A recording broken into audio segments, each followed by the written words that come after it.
Rồi, phở áp chảo của chúng ta đã xong nha mấy bạn.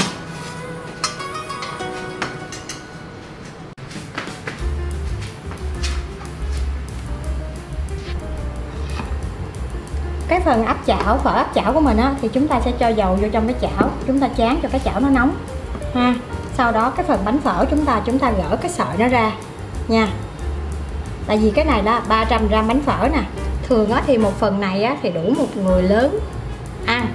Ví dụ như mà ai ăn nhiều á, còn ít hơn á thì mấy bạn bán, mấy bạn làm phần 200 thôi.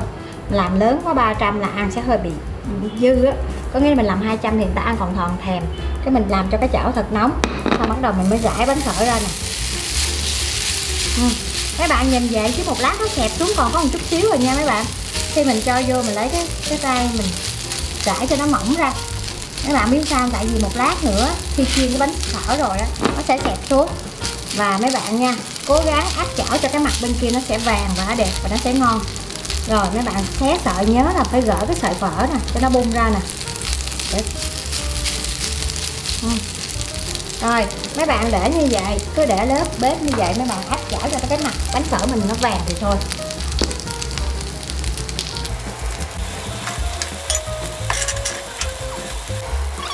Rồi cái phở áp chảo á, thì cái phần rau củ là mình dùng có bông cải xanh, bông cải trắng để mình tạo màu sắc cho món ăn thôi. Chứ mấy bạn có cái rau ví dụ như có thường nó có cải ngọt cũng được, nhưng mà thật sự là đi bông cải thì nó ngon hơn.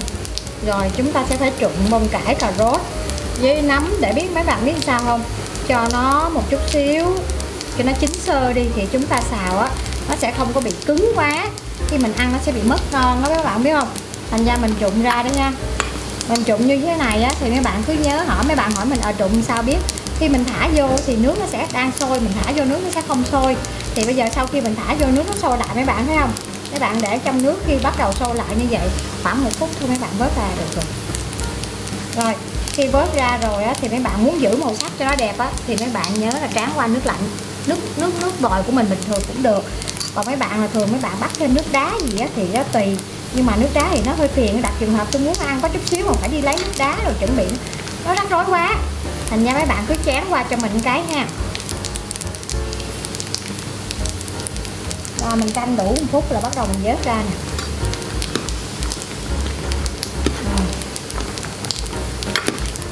Nấm rồi cà rốt. Rồi có nghĩa là nấm mình có nấm nào mình ăn nấm đó nha, không có nhất thiết phải là cứ đúng là phải nấm ruột gà giống mình đang xài hay gì. Các bạn có gì mấy bạn cứ dùng đó, mình ăn chay mà tùy duyên đi, cái nào mà rau củ nhiều thì tốt.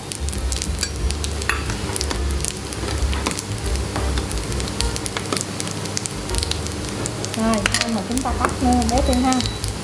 Rồi bây giờ mấy bạn áp chảo một thời gian rồi, khoảng chừng mình áp chảo nó vẫn khoảng được 10 phút á, thì mở lên thấy nó vàng vậy ha. Thì các bạn thích ăn 2 mặt thì các bạn trở lại ha, trở lại cho nó áp chảo tiếp mặt bên này.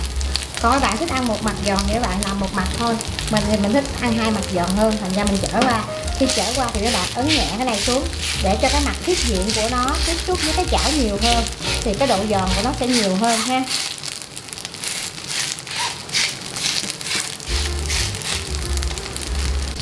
Cái phần sốt đó, để mình làm cái phần sốt đổ lên cái phần mà bánh phở áp chảo của mình á, thì trong đây là hiện nay mình có 180g nước đây và 3g bột năng.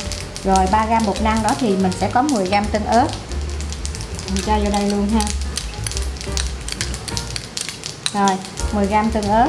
Rồi sau đó chúng ta sẽ có 5g bột ngọt và 3g bột nêm. Rồi và dầu hào á, dầu hào thì chúng ta sẽ có 15g dầu hào. Rồi dầu hào chúng ta cho vô đây luôn ha, 15g dầu hào. Rồi chúng ta sẽ có 8g nước tương đổ vô đây luôn. Và ví dụ mấy bạn thích ăn thơm thì mấy bạn cho vài giọt dầu mè. Dầu mè nó rất là nhỏ, thành ra mình không có cân được, cho vài giọt thôi. Rồi sau đó thì chúng ta khuấy đều cái phần này lên. Khuấy đều cái phần này lên thì chúng ta bắt đầu chuẩn bị lấy một cái chảo, chúng ta làm nha. Tại vì cái bánh phở của chúng ta chiên áp chảo cũng đã xong rồi đó.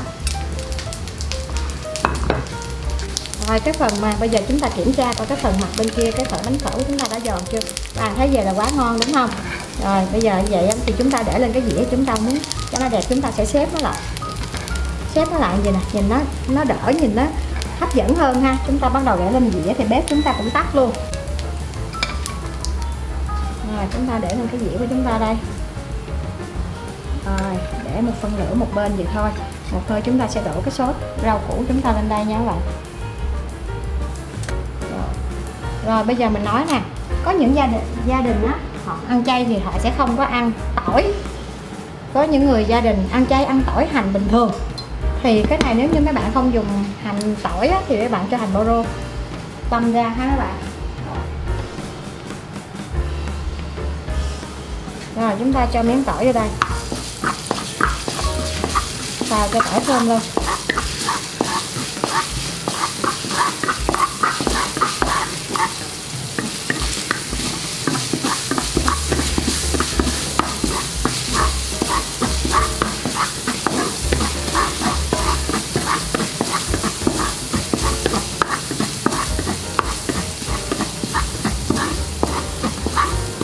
Rồi tỏi thơm lên rồi đó các bạn. Rồi chúng ta bỏ hết cái phần rau củ. Trước tiên chúng ta bỏ cái phần hành tây của chúng ta vô trước. Tại hành tây chúng ta phải xào cho cái hành tây nó bung và nó thơm lên chút xíu ha. Thành ra chúng ta đừng có xào cái tỏi vàng quá. Đảo sơ qua cái hành tây chút xíu cho nó hơi tái cái hành tây. Rồi chúng ta đổ hết cái phần rau củ vô. Rau củ, với nấm, đậu hũ.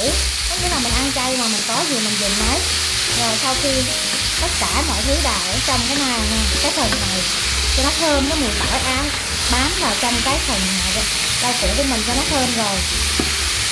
Rồi bắt đầu chúng ta sẽ khuấy cái phần nước sốt hồi nãy chúng ta khuấy đó các bạn. Chúng ta đổ vô đây, đổ hết vô đây. Rồi các bạn nhớ là muốn xào rau củ ngon thì chúng ta phải mở lửa lớn ha. Cái đó không cần phải dặn rồi đúng không? Rồi mấy bạn sẽ, cái này nó hơi lớn mình ngắt ra. Rồi xào cho rau củ của chúng ta thấm cái sốt này, và cái sốt nó sẽ sánh lại giờ đó các bạn.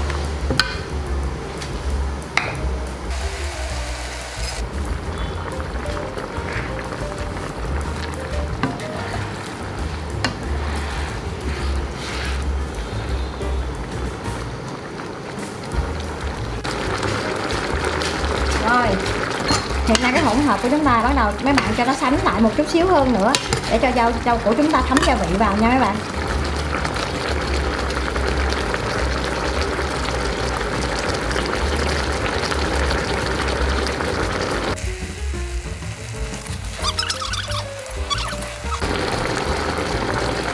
Rồi mình đặt rau củ chỗ nào thì mình để vô ngay cái chỗ đó thôi. Cái sốt cứ việc nấu cái sốt trên đây.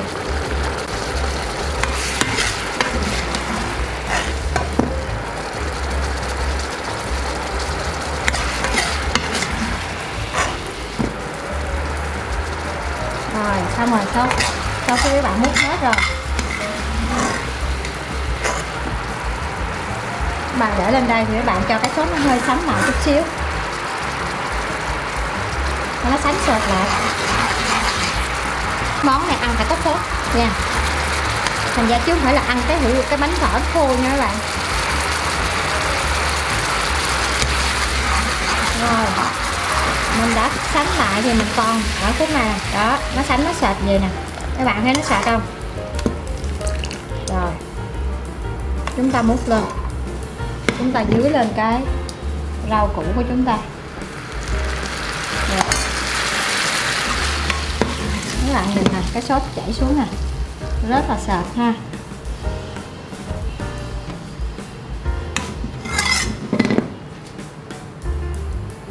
Rồi đây là một cái dĩa lớn. Dĩa này thường á là bán cho gia đình 2 người ăn là vừa. Nhưng mà một người ở bên nước ngoài á, mình bán là một bạn nước ngoài là ăn hết á, bạn Tây Mỹ là ăn hết một phần vậy đó. Chúng ta đừng quên cho chút xíu tiêu. Sau đó chúng ta sắp xếp rau củ của chúng ta lại một chút xíu cho nó đẹp mắt ha.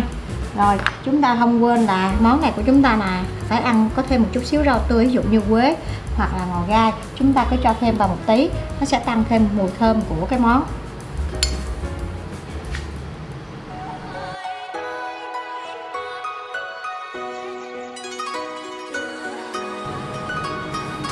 Rồi phở áp chảo của chúng ta đã xong nha mấy bạn.